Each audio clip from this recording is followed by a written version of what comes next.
హైదరాబాద్లో సమాజ్వాదీ పార్టీ అధినేత మాజీ ముఖ్యమంత్రి ములాయం సింగ్ యాదవ్ 85వ జయంతి వేడుకలు ఘనంగా జరిగాయి. ములాయం సింగ్ యాదవ్ చిత్రపటానికి పార్టీ జాతీయ అధ్యక్షులు అఖిలేష్ యాదవ్, పార్టీ నాయకుడు దండుబోయిన నిత్య కళ్యాణ్ యాదవ్ పలువురు శ్రేణులు పూలమాలలు వేసి నివాళులర్పించారు. నగరంలో పలు చోట్ల పేదలకు అన్నదాన కార్యక్రమాలు నిర్వహించారు. తెలుగు రాష్ట్రాల్లో సమాజ్వాదీ పార్టీని బలోపేతం చేయడం లక్ష్యంగా ముందుకు సాగుతున్నామని నిత్య కళ్యాణ్ యాదవ్ తెలిపారు. ఉత్తరప్రదేశ్ ఎన్నికల్లో విజయం సమాజ్వాదీ పార్టీదని, ఖచ్చితంగా అఖిలేష్ యాదవ్ ముఖ్యమంత్రిగా ప్రమాణ స్వీకారం చేస్తారని నిత్య కళ్యాణ్ యాదవ్ అన్నారు.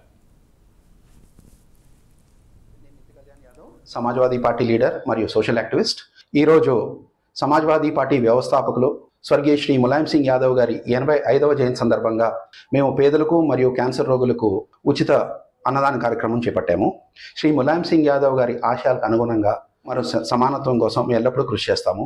అట్లానే పేదలు, బడుగు, బలహీన వర్గాల ఆశయాలు, వాళ్ళ హక్కుల సాధన కోసం సమాజ్వాదీ పార్టీ ఎల్లప్పుడూ కృషి చేస్తుంది మరియు పోరాడుతుంది. అలాగే మా జాతీయ అధ్యక్షులు శ్రీ అఖిలేష్ యాదవ్ గారి నేతృత్వంలో సమాజ్వాదీ పార్టీ దక్షిణ భారతదేశంలో, ముఖ్యంగా తెలంగాణ మరియు ఆంధ్రప్రదేశ్లో ప్రజలకి సంబంధించిన ఎన్నో మంచి కార్యక్రమాలు చేపట్టి ప్రజల యొక్క మన్ననలు పొంది సమాజ్వాదీ పార్టీ యొక్క